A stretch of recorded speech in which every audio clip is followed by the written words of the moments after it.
Nada Galant, čitam svoj rad Ta besedina. Opet je nešto njurgala sama sobom. Sam se činila kako da jo ne čujem. Mačko, svako besedo sam upijala kako spužva.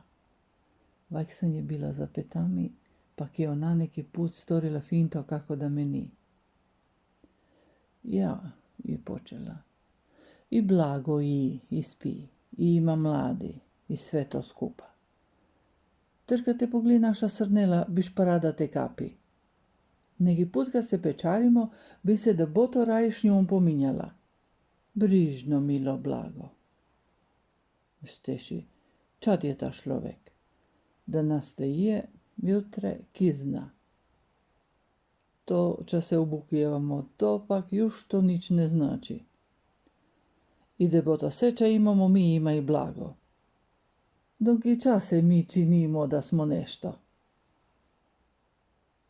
Valja ta besedina, si je odgovorila nona.